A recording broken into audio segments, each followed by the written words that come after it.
আমাকে খুঁজছিলে না না।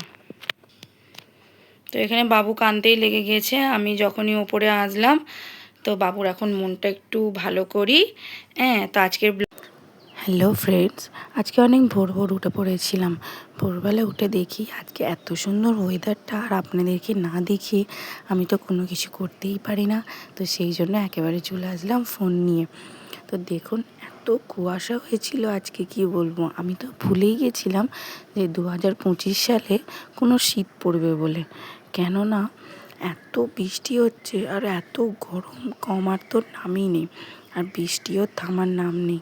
তো ভেবেছিলাম শীত হয়তো এবছর পড়বেই না, কিন্তু না, এত কুয়াশা আর গাছগুলো সব শিশির পড়ে সব ভিজে গেছে। দেখতে কিন্তু বেশ দারুণ লাগছে, কিন্তু আমার ফোনেতে যত না দেখতে ভালো লাগছে তার থেকে বেশি আমি সামনে যখন দেখেছি তখন কিন্তু বেশি ভালো লেগেছে। তো চলো, আমার এইদিকে সকালের সব কাজকাম করে আমি এখানে একেবারে আমাদের মাটির রান্নাঘরে চলে এসেছি। আজকে হবে বিরিয়ানি। আজকে আমার বাড়িতে আসবে আমার বড় ননদ, তো সেই উপলক্ষেই আজকে হবে চিকেন বিরিয়ানি। তো আমি বিরিয়ানি আগে একবার করেছিলাম, আমার শাশুড়ি মা আমাকে বলে বলে দিয়েছিল। তো আজকে আমি নিজেই করব, কিন্তু হ্যাঁ, একদম যে নিজে করব তা নয়, আমার শাশুড়ি মা আমাকে হেল্প করবে। তো এখানে ভালো করে মানে বিরিয়ানির চালটা ভিজিয়ে রেখেছিলাম, সেটা ভালো করে ভাতটা হয়ে যেতেই অর্ধেকটা হাঁড়িতে ভালো করে তেল মাখিয়ে অর্ধেকটা ঢেলে দিয়েছি। তো একটু হালকা বিরিয়ানির মশলাও দিয়েছি, আর এখানে চিকেনটা ম্যারিনেট করে একেবারে সব টক দই, পেঁয়াজ, সব রকম মশলা, বিরিয়ানির মশলা, গরম মশলা, সব মশলা দিয়ে এখানে মাখিয়ে রেখেছিলাম। আর আমার এই রান্নাঘরটার যা অবস্থা আপনাদেরকে মানে দেখাতেও খুব খারাপ লাগছে। তো কি করব বলুন, এরকমই অবস্থা। যতক্ষণ না এটার কোনো ব্যবস্থা হয় এরকমই অবস্থা থাকবে।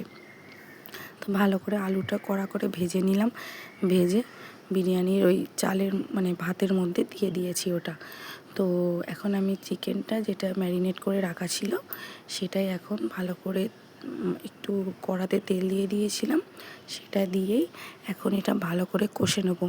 তো এটা ভালো করে কষতে কষতে যখন একেবারে তেল ছাড়বে তখনই আপনারা বুঝে যাবেন আজকের কিন্তু চিকেনটা রান্না হয়ে গেছে। তো এখানে ভালো করে আমি অনেকক্ষণ ধরে নাড়াচাড়া করছি। আর সত্যি কথা বলতে খুবই নার্ভাস লাগছিল। আমি ফার্স্ট টাইম বিরিয়ানি নিজের হাতে ট্রাই করলাম। আমার শাশুড়ি মা কিন্তু আমাকে হেল্প করেছে, একার হাতে কি করা সম্ভব বলুন। আর কিন্তু হ্যাঁ, আমার শাশুড়ি মায়ের হাতের বিরিয়ানি এত দারুণ হয়, এত দারুণ হয় যে কি বলবো। সেই জন্য নিজেকে বিরিয়ানি করতে ইচ্ছাই করে না, শাশুড়ি মাকেই বলি যে তুমিই করো, এত সুন্দর বিরিয়ানি করে। আমি বিয়ের পরে এসে যখন জানতে পারলাম যে আমাদের এখানে শ্বশুরবাড়ির বিরিয়ানি সেরা বিরিয়ানি, তো সেই জন্যই এখানে আমি একেবারে রান্না করতে বসেছি। আর শাশুড়ি মা বলে আজকে তুমি রান্না করো, সব সময় কি আমিই রান্না করব বলুন। তো সেই জন্যই আজকে শাশুড়ি মা বললো তুমি করো, সেই জন্যই আমি আজকে করলাম। তো এখানে চিকেন রান্নাটা দিয়ে দিয়েছিলাম, আর এখানে দেখুন সব কিছু অলমোস্ট আমি করলাম, কিন্তু শাশুড়ি মা লাস্টে ভালো করে সাজিয়ে দিচ্ছে। বিরিয়ানির সাজানোটাই কিন্তু মেন, কিন্তু এটা কিন্তু জেনে রাখবেন, সাজানোটা যদি একটু এদিক ওদিক হয়ে যায় তাহলে বিরিয়ানিটা ঠিক ভালো রকম টেস্ট হবে না। তো এইদিকে আমার শাশুড়ি মা ভালো রকম করে সাজিয়ে নিচ্ছে, আর আমি ওইদিকে বেরেস্তার জন্য পেঁয়াজটা লাল করব বলে কড়াতে তেল দিয়েছিলাম। তো সেটা ভালো করে গরম হয়ে গেলেই আমি পেঁয়াজটা খুবই কড়া করে একেবারে বেরেস্তার জন্য লাল করে নেব। তো দেখুন আমার শাশুড়ি মা কীভাবে বিরিয়ানিটা সাজছে।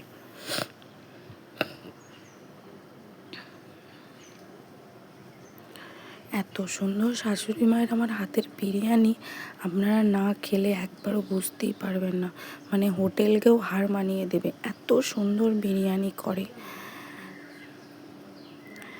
তো এখানে আমার পেঁয়াজটা হালকা হালকা বেরেস্তার জন্য লাল হচ্ছে, আর এখানে আপনাদেরকে দেখিয়ে দিলাম এত সুন্দর আমার শাশুড়ি মা সাজিয়েছে। তো এখানে ভালো করে আমার শাশুড়ি মা চাপা দিয়ে দিয়েছে, আমি বেরেস্তার পেঁয়াজটা হয়ে যেতেই বিরিয়ানিতে দিয়ে দিলাম, দিতে এখানে দমে দিয়ে দিয়েছি।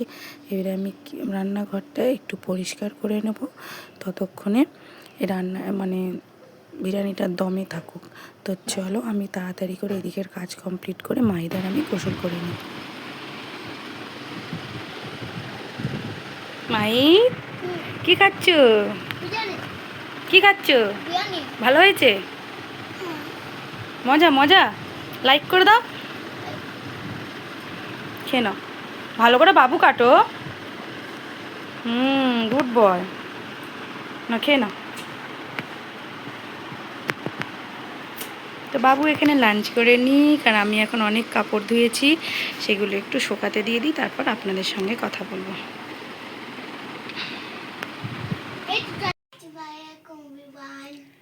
আসসালামু আলাইকুম everyone, welcome to our channel. কেমন আছেন সকলে? আশা করি সকলে খুব ভালো আছেন। আলহামদুলিল্লাহ, আমরাও সকলে খুব ভালো আছি। সকাল সকাল রান্না তো দেখলেন, আজকে স্পেশাল বিরিয়ানি আমি আজকে রান্না করেছিলাম। আমার শাশুড়ি মা আমাকে হেল্প করেছে অবশ্য। তো বাবু আজকে খুব আজকে নাম করলো, খুবই। বাবু এমনিতে চিকেন খেতে ভালোবাসে, চিকেন বিরিয়ানি মানে বাবুর ফেভারিট। তো বাবুও খেয়ে খুব নাম করলো, ভালো হয়েছে ভালো হয়েছে করে। তো আমি তারপর থেকে একদমই ভিডিও বানাতে পারিনি, খুব তাড়াতাড়ি লাঞ্চ করতে করতে প্রায় আমার বেজে গেছিলো 4টে। লাঞ্চ করে আমি একটুখানি রেস্ট নিয়েছিলাম, উঠেই বাবুকে সন্ধ্যার খাবার খাইয়ে আবার রান্না করতে বসলাম, যেহেতু বাড়িতে এসেছে মেহমান, তো সেই জন্য আবার রান্না করতে হলো। রান্না করে আমি এই জাস্ট সবেমাত্র, ঘড়িতে বাজে 8:20-25 এরকম, তো আমি সবেমাত্র রান্না কমপ্লিট করে ওপরে আসলাম। একটু রেস্ট নিয়ে নিয়ে আবার একটু পরেই নিচে নামতে হবে। আর বাবু এখানে বসে খেলা করছে। আর আপনাদেরকে একটা জিনিস দেখাই, আমি অনেক দিন আগে একটা জিনিস অর্ডার দিয়েছিলাম, সেটাই আজকে এসেছে, সেটাই আপনাদেরকে দেখাবো। চলো দেখাই কি এসেছে। এই যে একটা বড় সাইজের কড়া অর্ডার দিয়েছিলাম, বাড়িতে কোনো অনুষ্ঠান হলে খুবই দরকার লাগে। এখনও অবশ্য অনুষ্ঠান নেই, 1 বছর 1.5 বছর পর একটা বাড়িতে অনুষ্ঠান আছে আমার বাবুর নামে, ওই আঁখিয়া দেয়া হবে, তো তখন খুবই দরকার লাগবে। এটা ঠিক 15 সাইজের এই কড়াটার সাইজ। এমনিতে আমার শাশুড়ি মায়ের অনেক বড় বড় হাঁড়ি কুড়ি সবই আছে, ভাবলাম একটা কড়া একটু কিনে রেখে দিই, খুবই দরকারে কাজে লাগে বাড়িতে অনেক লোকজন আসলে, চিকেন চাপ মাটন চাপ করতে, তখন এই কড়াগুলো খুবই দরকার লাগে। সেই জন্যই আজকে অর্ডার দিয়েছিলাম, আসলো, ফুল পেমেন্ট করাই ছিল। কি হয়েছে বাবাই? আচ্ছা চিপস দেবো। এখন কটা বাজে, তুমি এখন চিপস খাবে? তো এটা কেমন হয়েছে আমাকে সকলে কমেন্ট করে জানাবেন। দেখতে কিন্তু বেশ ভালোই সুন্দর, আর এতটা ওয়েট কি বলবো, ওয়েট প্রায় এটার 2.5 কিলোর মতন ওয়েট, ওটাই বললো মনে হয় ওই দাদাটা যে না দিতে এসেছিল। তো দরকার ছিল, ওই জন্যই আর কি নিয়ে নিল, নিয়ে রেখে দিতে অসুবিধা কি বলুন। তো সারাদিন কাজকাম করে এইভাবেই আমার সংসার কাটছে, আমার দিনটা কাটছে।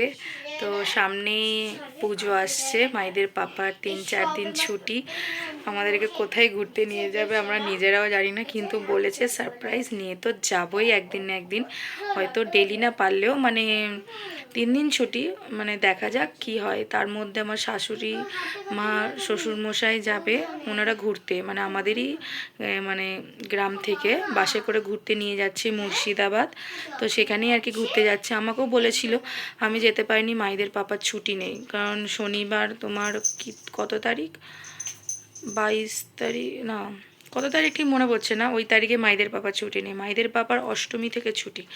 সেই জন্যই আর কি আমরা আরও যেতে পারলাম না, নাহলে যেতাম। আল্লাহ যাওয়ায় অন্যদিন ইনশাল্লাহ খুব জলদি যাব। তো এমনিতে মাঝে মধ্যে আমাদের এখান থেকে প্রচুর বাস ছাড়ে, মানে মাজারের দিকে, মুর্শিদাবাদ, আজমির শরীফ, তারপরে তোমার হিজলি শরীফ, অনেক জায়গায় আমাদের আছে, যারা এইগুলো ঘুরে এসেছেন তারা জানবেন। তো খুব জলদি নিশ্চয়ই আবার যাব। আর এই যে বাবুটা এখানে কি করছে, খেলা করছে। তো চলো আমি একটু রেস্ট নিয়ে নিই, এই রান্নাবাড়া কমপ্লিট করে খুব ক্লান্ত হয়ে গেছি। তো চলো, আজকে বিকেলবেলা ঘুম থেকে উঠতে উঠতে আমাদের প্রায় 5:30 হয়ে গেছিলো, মাইদার আমার দুজনেরই। তারপর দুজনেই উঠে বাবুকে আমি সন্ধ্যার খাবার খাওয়ালাম, কর্নফ্লেক্স আজকে খাইয়েছে। তো খাইয়ে এখানে তারপর চলে এসেছি, বাবুকে রাঁধাবাড়া নিচে করলাম। নিচে এখন দুবেলাই রান্না হচ্ছে, যেহেতু বাড়িতে আমার ননদরা এসেছে। তো এই যে দেখতে পেয়েছেন ওই দুটো বাচ্চাই কিন্তু আমার ননদের, একটা বড় ননদের বাচ্চা আর একটা আমার ছোট ননদের বাচ্চা। তো সেই জন্যই বাড়িতে দুবেলাই রান্নাই হয়। তো রান্না করে আমি আজকে মাইতকে আর পড়ানোর একদমই ইচ্ছা ছিল না, প্রায় 8টা বেজে গিয়েছিল। বাবুকে নিয়ে একটু উপরে এসেছি একটু রেস্ট নিতে পারি। তো এখানে বাবু দুজনকেই ডেকে নিয়ে এসেছে, খুবই মন দিয়ে দুজনের সঙ্গে খেলা করছে। কেউ বাড়িতে থাকলে এতটা হই হই করে, ওর এতটা আনন্দ হয় না যে কি বলবো। আমার মায়েদের ওখানে যখন আমার দিদিরা থাকে তাদের ছেলেদের সঙ্গে মানে এইভাবেই ঠিক আনন্দ করে, হই হই করে। তো এখানে দেখুন দুটো বাচ্চার সঙ্গে মানে ছোটোটার সঙ্গে বেশি হই হুল্লোড় করছে। তো এখানে খেলাধুলা করে বাবুকে নিয়ে একেবারে আমি চলে এসেছি, 9:40 হয়ে গেছে বাবুকে ডিনার করাতে। আর আজকে ডিনারে আছে বাবুর আজকে মাছ আর ঝিঙে ডাল, সিম্পল আজকে, কারণ দুপুরবেলা খেয়েছিল চিকেন বিরিয়ানি, সেই জন্য রাত্রে কোনো রকম রিচ বাবুকে একদমই আমি দিই না। একবেলা যখন বিরিয়ানি খাই তখন আমি আর একবেলা আমি খুবই হালকার ওপরে একদম খাবার রাখি, যাতে বাবু একটু সুবিধা থাকে। আর আমার সেই পুরনো ফোনটার অবস্থাটা দেখুন, এখনও সারানো হয়নি, রেখে দিয়েছি। বাবু এটাই খুবই কষ্ট করে একটু আধটু দেখে, এটা একদমই খুব একটা দেখে না। আর আগের থেকে বাবুর কিন্তু আপনাদেরকে বলে দিই অনেকটা কিন্তু ফোন দেখানো আমি কমিয়ে দিয়েছি, অনেকটাই কমিয়ে দিয়েছি, মানে খাওয়ার সময় অনেকটাই কমিয়ে দিয়েছি। আমি খাওয়াতে বসবো, ফোনটা নিয়ে নেবো, ওর সঙ্গে গল্প করতে করতেই ওকে এখন খাইয়ে দিই।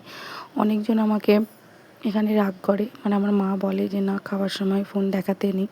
তো সেই জন্যই আমি ফোন দেখানোটা অনেকটাই কমিয়ে দিয়েছি। এখন প্রায় ঘড়িতে বেজে গেছে 11:30, অনেকটা রাত হয়ে গেছে, কারণ এতই থালা বাসন ছিল সমস্ত এখন মাজা ঘষা করে তবে ওপরে আসলাম। বাবুকে ওপরে রেখেই দিয়ে গিয়েছিলাম, কেননা ও নিচে গেলে খুবই দুষ্টুমি করবে আর আমি কোনো কাজ করতেই পারবো না। তো এসে দেখি বাবু খুবই কান্না করছিল, বলছে মা তোমাকে খুঁজছিলাম। বাবু এখানে আসো, এখানে আসো, শোনো, তুমি আমাকে খুঁজছিলে, তুমি আমাকে খুঁজছিলে, আমাকে খুঁজছিলে না, না। তো এখানে বাবু কাঁদতেই লেগে গিয়েছে। আমি যখনই ওপরে আসলাম তো বাবুর এখন মনটা একটু ভালো করি। তো আজকের ব্লগটা এখানেই এন্ড করছি, আসছি আবার নেক্সট ভিডিওয় খুব শিগগিরই। আপনারা দোয়া করুন সকলে যেন সুস্থ থাকি, ভালো থাকে, আর আমিও দোয়া করি আপনারা সুস্থ থাকুন, ভালো থাকুন। আর প্লিজ প্লিজ ভালো লাগলে ভিডিওটা সাবস্ক্রাইব করে পাশে থাকবেন, লাইক কমেন্ট করে শেয়ার করে পাশে থাকবেন। আজকের মতো টাটা, আল্লাহ হাফেজ। আই ভালো হয়ে গেছে মনটা, আই ভালো হয়ে গেছে, বাবুর মন ভালো হয়ে গেছে, আবার কান্না করবে।